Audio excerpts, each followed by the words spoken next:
It's the summer of 2014 in East London. A young man lies lifeless outside a block of flats in Barking, East London. Police arrive quickly, but what they see doesn't set off alarm bells. To them, it looks like another drug overdose. Tragic, yes, but not suspicious. What no one realizes is that this is only the beginning. Over the next 15 months, 3 more men will die in eerily similar circumstances, each one linked by the same man, hiding in plain sight. Behind these tragedies was a man the press would later call the Grindr killer, Stephen Port. This is the story of how Port manipulated dating apps, drugged his victims, and left a trail of death just a stone's throw from his own flat. It's also a story of systemic failure. It's also about how the police ignored glaring connections again and again, and how families had to fight for the truth that the system seemed unwilling to see. By the end of this video, you'll understand exactly how Port operated, why the police response was so inadequate, and what's happening right now as authorities still struggle to address their mistakes nearly a decade later. But first, let's meet the man behind these horrific crimes. Stephen John Port was born on February 22, 1975, in Southend-on-Sea, Essex. When he was just 1 year old, his family relocated to Dagenham in East London, where he would spend his formative years. From the very beginning, Port was different. Teachers described him as exceptionally quiet, while classmates saw him as a loner who was frequently bullied. But it wasn't just childhood shyness. Even as an adult, neighbors noticed something unsettling about Port's behavior. He exhibited what they described as a peculiar, childlike personality, often playing with children's toys well into adulthood. This wasn't innocent eccentricity, it was a glimpse into a mind that never quite developed normal social connections. Port's educational journey was brief and unremarkable. He left school at 16 and initially pursued art college, but financial constraints forced him to abandon those dreams. Instead, he spent 2 years training as a chef, a profession that would later provide him with the skills to work at a stagecoach bus depot in West Ham. Relationships proved challenging for Port throughout his life. He lived with his parents until his early 30s, an arrangement that speaks to his difficulty with independence and adult relationships. Former romantic partners consistently described his personality as childish, with one explicitly stating this was why they ended their relationship with him. Port came out as gay in his mid-20s, but this revelation didn't lead to healthy relationships. Instead, it marked the beginning of his transformation into something far more sinister. He moved into a flat in Barking, London, where he would later commit his most heinous crimes. Physically, Port was described as having an athletic build during the time of his murders, maintained through regular gym sessions. However, he was notably self-conscious about his baldness, going to great lengths to disguise it with a professionally fastened blonde toupee. This hairpiece wasn't just vanity, it was armor, giving him the confidence he needed to approach other men online and in person. Port even briefly appeared on MasterChef, presenting himself to the world as just another aspiring chef. But behind this mundane exterior, something dark was brewing.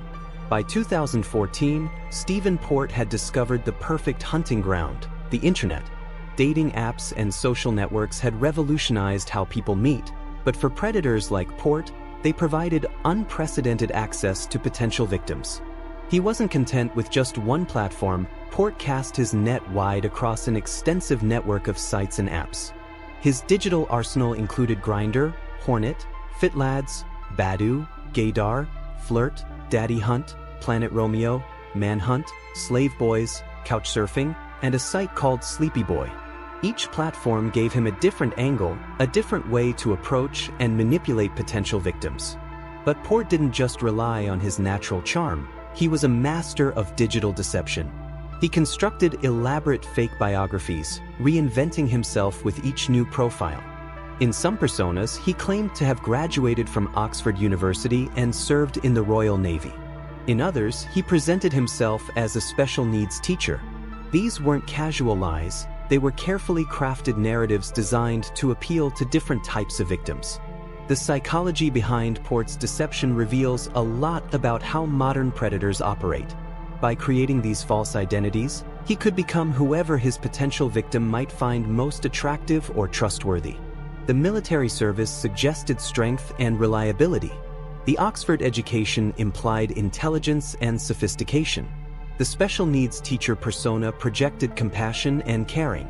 Port's weapon of choice wasn't a gun or knife. It was gamma-hydroxybutyric acid, better known as GHB. This colorless, odorless drug had gained notoriety as a date rape drug, and Port knew exactly how to use it. When dissolved in drinks, GHB is virtually undetectable, making it the perfect tool for someone who needed their victims compliant and helpless.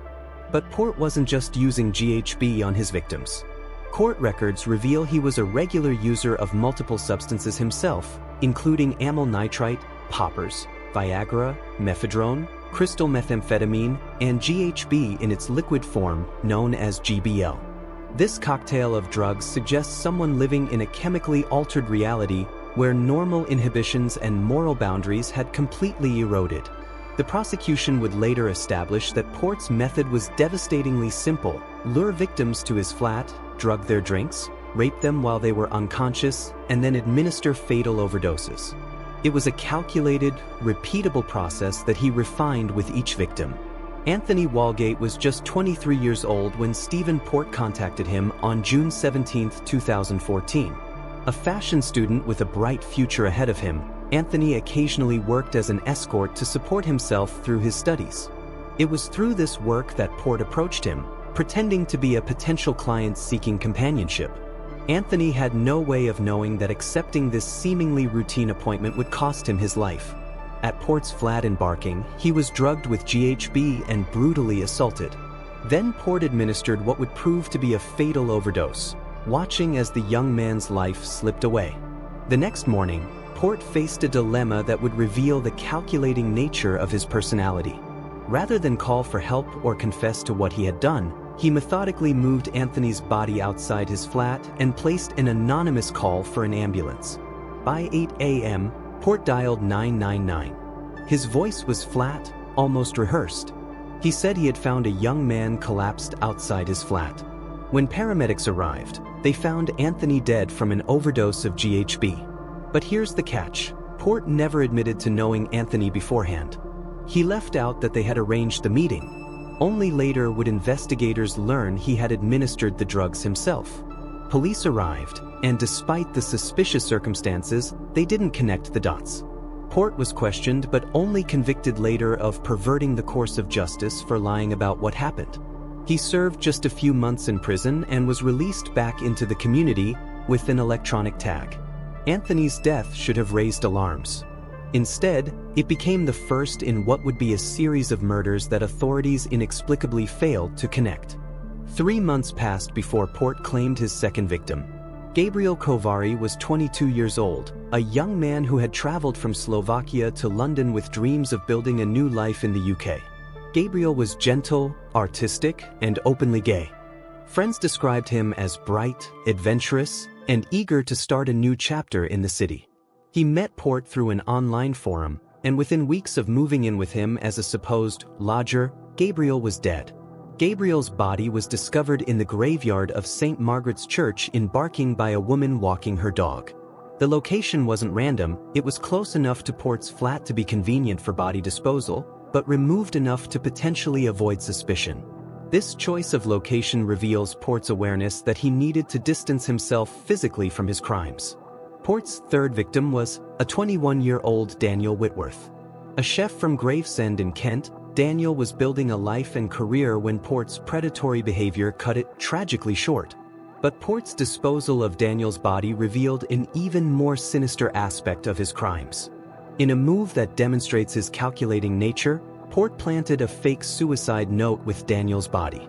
This wasn't just an attempt to cover up murder, it was an effort to frame a dead victim for the murder of the previous victim. The note suggested that Daniel was responsible for Gabriel Kovari's death and had killed himself out of guilt. The psychological cruelty of this act cannot be overstated. Port was not only murdering innocent young men but attempting to destroy their reputations even in death. It was convenient, too convenient. The handwriting didn't quite match. The details didn't make sense. But police accepted it without question. They told Daniel's parents their son had killed himself after poisoning his friend. They never checked handwriting analysis, nor did they seriously consider whether Daniel even knew Gabriel. In reality, Daniel had never met him. What they didn't know was that Stephen Port had written that note himself, planting it on Daniel's body to throw suspicion off his trail. Daniel's body was found in the same graveyard as Gabriel's, by the same woman walking her dog. The similarities should have been impossible to ignore, yet somehow they were.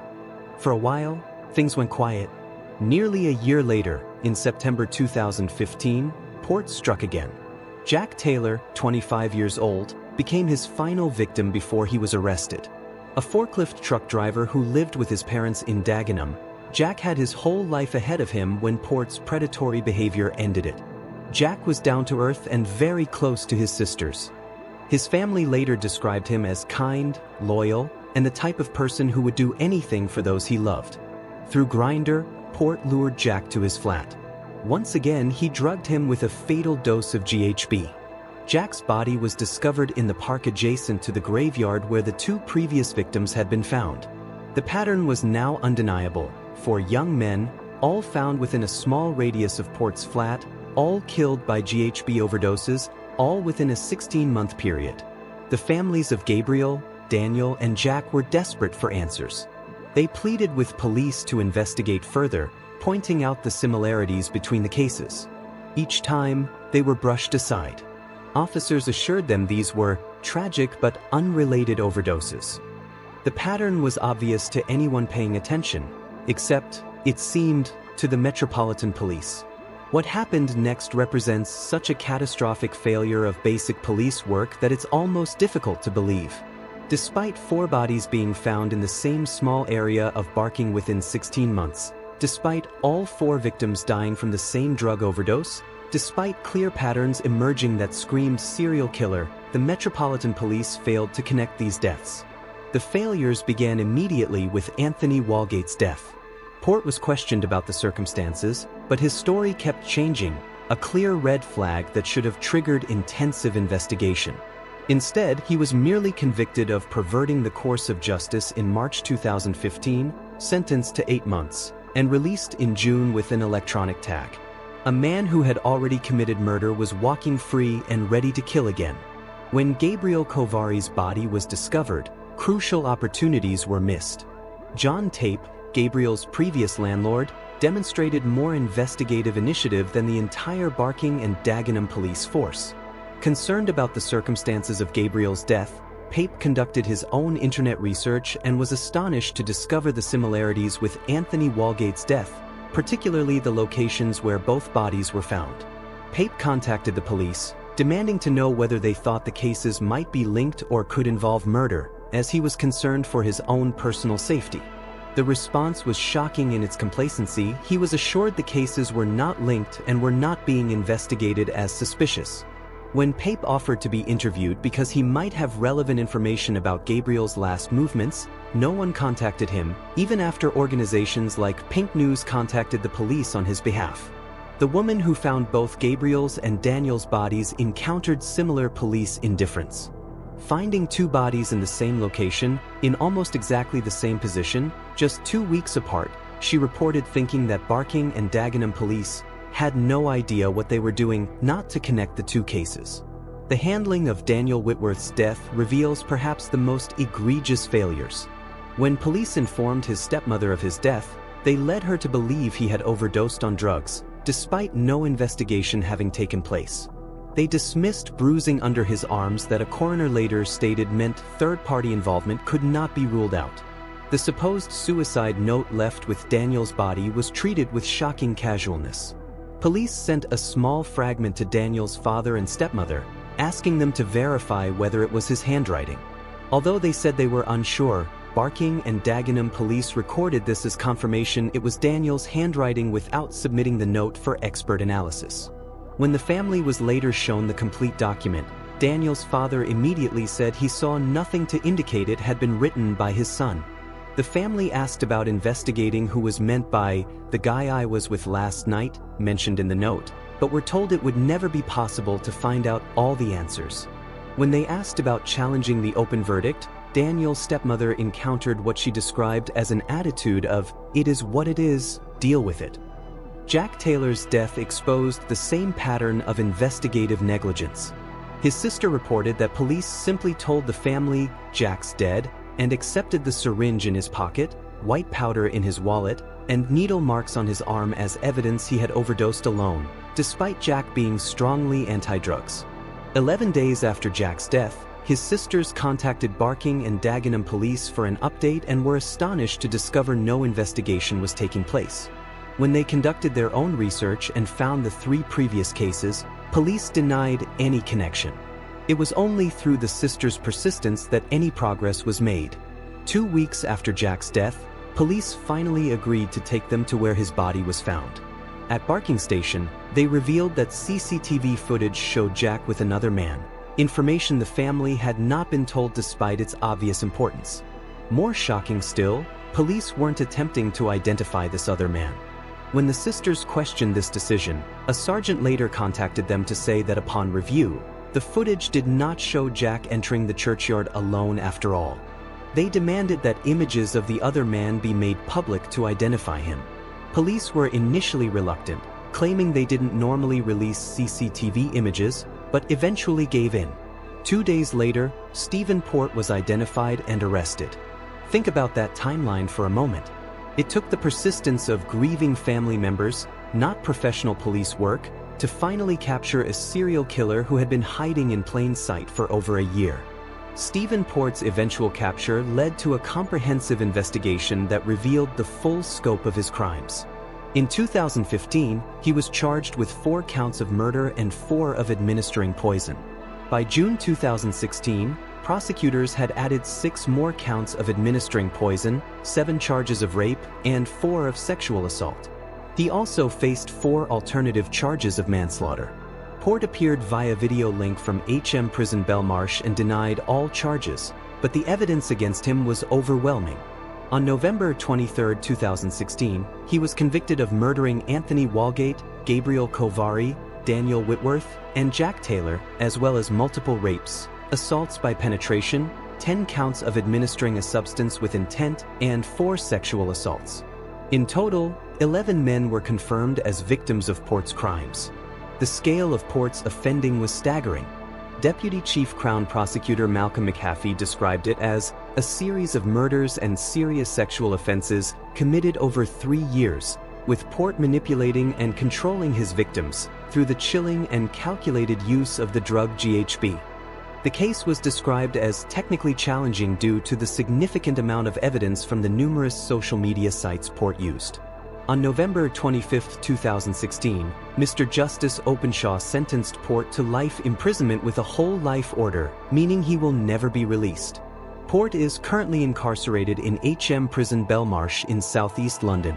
But Port's conviction was only the beginning of a longer reckoning with the systemic failures that allowed his crimes to continue unchecked. As recently as October 2024, the Independent Office for Police Conduct announced it is investigating 5 current and 3 former Metropolitan Police Service officers for gross misconduct related to their handling of the Stephen Port case. These 8 officers are being investigated for possible breaches of police professional standards relating to equality and diversity, duties and responsibilities, authority, respect and courtesy, and honesty and integrity. This ongoing investigation represents nearly a decade of attempts to hold police accountable for their failures. In April 2023, His Majesty's Inspectorate of Constabulary and Fire and Rescue Services found that the Metropolitan Police Service has not learned enough from its failings in the case, warning it could happen again. The families of Port's victims received compensation from the Metropolitan Police in 2022, though the amounts were not disclosed. However, money cannot restore the lives lost or the additional trauma caused by police failures. Perhaps most disturbing is the discovery of Gerald Matovu, who was known to have supplied Port with the GHB used in the killings. In 2019, Matovu was convicted of murdering actor and businessman Eric Michaels using similar methods to Port, targeting victims on Grindr and administering fatal doses of GHB. Matovu received life imprisonment with a minimum term of 31 years, but his case raises troubling questions about how many other predators might be operating with similar methods. Port Port's case also continues to generate new revelations about the scope of his crimes. In 2020, a Brazilian man named Rafael came forward on a chat show to describe his experience dating Port. Rafael had lived with Port for over a month in 2012, years before the known murders began. He described a lot of strange things going on that only made sense after he discovered Port's true nature online. The Stephen Port case stands as a stark reminder of how modern technology can be weaponized by predators, but also how institutional failures can have deadly consequences. Port's crimes were enabled not just by his manipulation of dating apps, but by a police force that failed to recognize patterns, ignored families' concerns, and allowed biases to cloud their judgment. 4 young men, Anthony Walgate, Gabriel Kovari, Daniel Whitworth, and Jack Taylor, lost their lives to Port's predatory behavior. But they also lost their lives to a system that failed to protect them when protection was needed most. The ongoing investigations into police conduct reveal that nearly a decade later, accountability is still being sought. Families are still fighting for justice.